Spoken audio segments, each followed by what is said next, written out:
You're not distracted. You're being trained. It doesn't feel like that. It feels normal. You wake up. You reach for your phone. You check something small. A message. A notification. Something quick. You don't think about it. You just do it. And within seconds, your attention is gone. Not completely. Just enough. Enough that you're no longer fully where you started. You tell yourself it's nothing. Just a habit. Just how things are now. But there's a moment, subtle, almost invisible, where something in you hesitates. A slight awareness. I didn't really choose this. And then it disappears. You continue. This is the pattern. Because nothing about it feels forced. There's no pressure. No demand. Just a smooth transition. From intention to reaction. You don't decide to stay. You just don't leave. And over time, that difference disappears. This is what's actually happening. The philosopher Carl Jung once observed that until you make the unconscious conscious, it will direct your life, and you will call it choice. And that's exactly where this begins. Not in what you see, but in what you don't notice. Because your behavior isn't random. It's being shaped quietly, repeatedly, without interruption. You think you're just distracted, maybe tired, maybe lacking discipline. But that explanation doesn't hold. Because this isn't occasional. It's consistent. You return to the same loops, the same impulses, the same invisible pull. This is not distraction. This is conditioning. And you feel it. Not clearly, not consciously, but somewhere beneath the surface. Something doesn't align. By the end of this video, you will understand what is shaping your mind. You will see what is actually happening beneath your awareness. You will understand the mechanism you are caught inside and what it costs you when you ignore it. But I'll warn you now, what you're about to see is not comfortable. Because the real question is not whether this is happening. It is. The question is whether you will continue pretending you are still choosing. It doesn't feel like control is being taken from you. It feels like you're choosing. That's why it works. You open an app. You check a message. You watch something for a few seconds longer than you planned. Nothing extreme.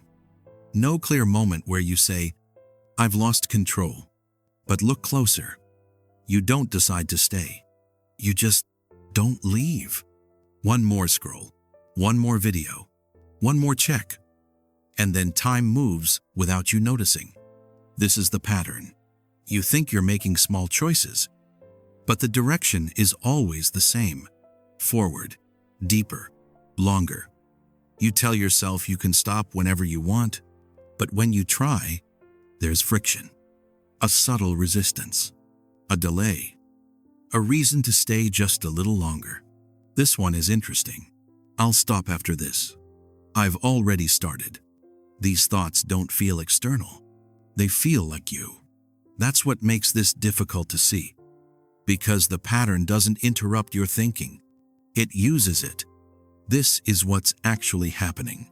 Your attention is being guided. Through suggestion, not force. You are not being pushed. You are being pulled. And the pull is designed to feel natural, relevant, personal, almost intuitive. So you don't resist it. You follow it, again and again. And over time, something changes. Your baseline shifts. Silence feels uncomfortable. Stillness feels empty. Focus feels difficult. Not because you lack discipline, but because your mind is adapting to constant interruption. This is not the real problem. The real problem is what this pattern is teaching you. It is training you to respond instead of choose, to react instead of direct, to follow instead of decide. And the more you repeat it, the less you notice it. Until one day, you don't feel distracted anymore. You feel normal, and that's when the pattern is fully in place.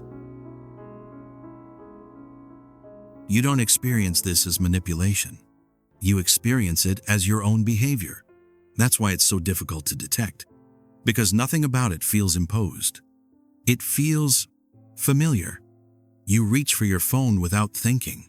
You switch tasks without deciding. You respond before you fully processed. And it all happens smoothly.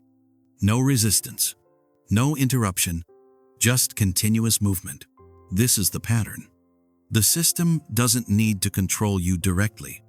It only needs to shape the environment in which your decisions happen. And once that environment is structured correctly, your behavior follows automatically. You don't need to be forced. You only need to be nudged. A notification appears. A headline is phrased a certain way. A video starts before you even decide to watch it. Each input is small, but precise, designed to trigger curiosity, emotion, urgency, and your mind responds instantly. Not because you're weak, but because your brain is built to respond to signals. This is what's actually happening. Your attention is being trained through repetition. Cue, reaction, reward, again, and again, and again. Over time, this loop becomes automatic. You don't evaluate the signal. You react to it. You don't choose the behavior. You repeat it. This is where you lose control. Because control requires a gap, a pause between stimulus and response.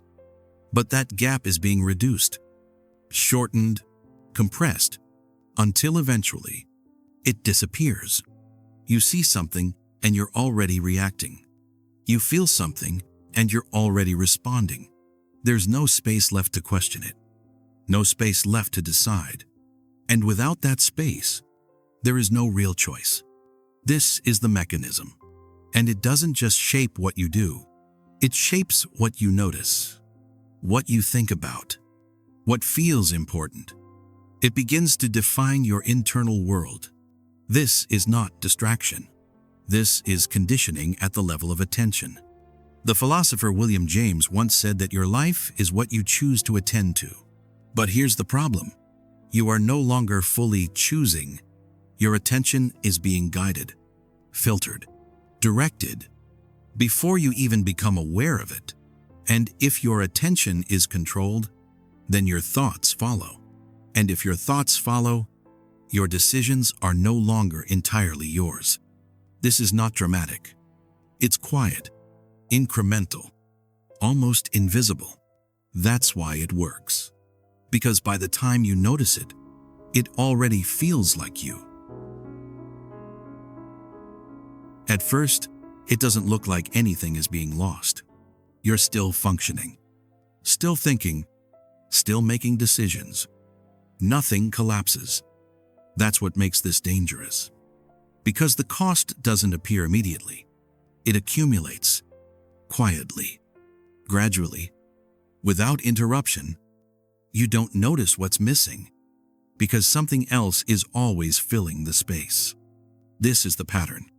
Your attention becomes fragmented, not broken, not gone, just divided, pulled in multiple directions at once. You try to focus, but something interrupts. You return, but not fully. Part of you is still elsewhere, still scanning, still expecting the next signal. This is what's actually happening. Your mind is losing depth, not intelligence, not capability, depth. The ability to stay with one thought long enough to fully experience it. The ability to sit in discomfort without escaping it. The ability to think something through without needing relief. And without that depth, something else begins to disappear. Clarity. You feel busy, but not clear. You consume more, but understand less. You react faster, but reflect slower. This is where you lose control. Because without clarity, you cannot see your own behavior. And if you cannot see it, you cannot change it. So the pattern continues, unchallenged, unnoticed, reinforced. This is not the real problem. The real problem is what this does to your inner life. Silence becomes uncomfortable, not because something is wrong, but because nothing is happening, and your mind has been trained to expect constant input. So when it's gone, you feel it as absence, restlessness, irritation, a subtle need to escape. You reach for something, anything, not because you want it, but because you can't stay still. This is the cost. You lose your ability to be with yourself, not dramatically, gradually, until being alone with your own thoughts feels unfamiliar, almost unnatural. And when that happens, you become dependent on interruption, dependent on noise, dependent on something external to regulate your internal state. This is what's actually happening. Your mind is no longer a place you can stay. It becomes a place you avoid. And once that shift happens, something deeper is lost. You no longer direct your life from within. You manage it from the outside, reacting, adjusting, responding, but rarely choosing. And the most dangerous part?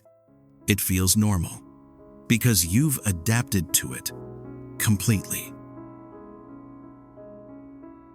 This didn't happen by accident, and it didn't happen all at once. It developed slowly, through repetition you didn't question. At some point, your attention became valuable, not to you, to something else. Your focus, your time, your reactions, these became resources, measurable, trackable, optimizable. And once that happened, systems were built around capturing them. Not aggressively, precisely. This is the pattern. Everything you interact with is designed to hold you a little longer. Not forever, just longer. A slightly more engaging headline, a slightly more emotional image, a slightly more relevant suggestion. You don't notice the design. You only feel the effect. And the effect is simple. You stay. This is what's actually happening. Your environment is being engineered to align with your weaknesses, your curiosity, your boredom, your need for stimulation, not to harm you directly, but to keep you engaged. Because engagement is profitable, and the more predictable your behavior becomes, the easier it is to guide. So the system learns what you pause on, what you return to, what keeps you from leaving. And then it adjusts, quietly, continuously, until your patterns are no longer random, they are anticipated. And once they are anticipated, they can be shaped. This is where you lose control, because you are no longer just acting. You are being responded to in real time. Your behavior feeds the system, and the system feeds your behavior. A loop, refining itself with every interaction. This is not the real problem. The real problem is how invisible this is to you. Because nothing here feels forced. It feels convenient, personal, even helpful. But underneath that convenience, something else is happening. The philosopher Friedrich Nietzsche warned that what appears to serve you can quietly begin to shape you. And over time, you stop asking where your impulses come from. You just follow them. This is the shift. From independent thought to guided reaction. From internal direction to external influence. And the longer this continues, the less you notice the difference. Until eventually, your preferences don't feel suggested. They feel like you. And that's when the system no longer needs to control you, because you've already adjusted yourself to fit inside it. You don't break this pattern by forcing yourself to stop. That approach fails, not because you lack discipline, but because you're trying to fight the symptom instead of the mechanism. You tell yourself, I'll use my phone less. I'll focus more. I'll be more disciplined. And for a moment, You do. Then the pattern returns, because nothing underneath has changed. This is the pattern. You are trying to control behavior that is being generated automatically, and control cannot exist where awareness is missing. So the solution is not force, it's interruption. You need to see the moment before the reaction completes, that small gap where the impulse appears, not after, not during, before. This is what's actually happening. Every action you take begins as a signal, a subtle urge, a pull toward something. And right now, you experience that signal as a command, something to follow, something to act on. But it's not. It's just a suggestion. And if you can see it early enough, you can choose not to follow it. This is where control returns, not by removing the signal, but by changing your relationship to it.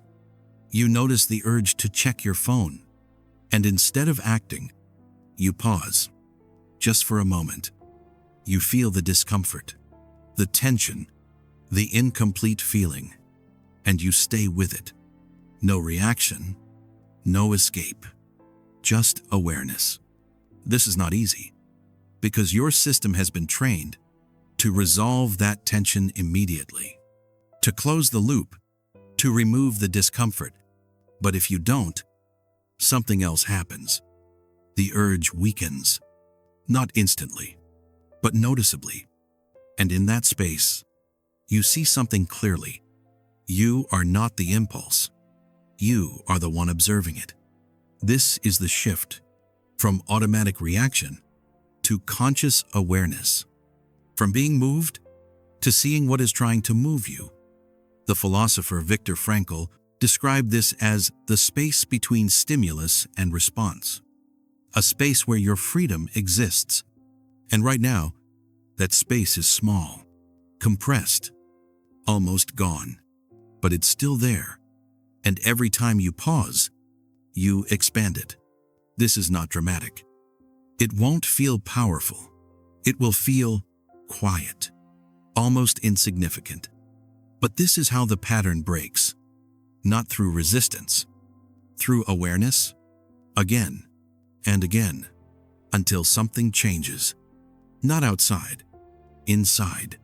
You begin to notice more, interrupt more, choose more, and slowly, your attention starts to return to you. Not completely, not all at once, but enough. Enough to feel the difference, enough to see the pattern before it completes itself. And once you can see it, you are no longer fully inside it. Nothing about this ends with a dramatic shift. No clear moment where everything changes. No instant clarity. Just a quiet awareness that something is no longer invisible. You begin to notice it more. The impulse before the action, the urge before the movement, the subtle pull before the decision. And for a moment, you don't follow it. Not every time, not perfectly, but enough to feel the difference. This is the pattern breaking, not through force, through seeing. You start to realize how much of your behavior was never fully yours. How many of your thoughts arrived already shaped. How often you reacted without choosing. And that realization is uncomfortable because it removes an illusion, the illusion of constant control. But in its place, something more stable appears. Not control as force, control as awareness. This is what's actually happening. You are beginning to return to your own mind, not by removing the world, but by no longer being carried by it. You still see the signals. You still feel the pull. But now, there is space. And inside that space, something changes. You don't have to follow. You don't have to react. You don't have to continue the pattern. And sometimes, you won't. This is where you regain direction. Quietly. Without announcement. Without effort, that looks impressive from the outside. Just a series of small interruptions that slowly give your attention back to you. And once you see it clearly, you can't fully go back. Because now you know, this isn't just distraction. It never was. It was a quiet war. And for the first time, you can see it happening, not around you, but inside you.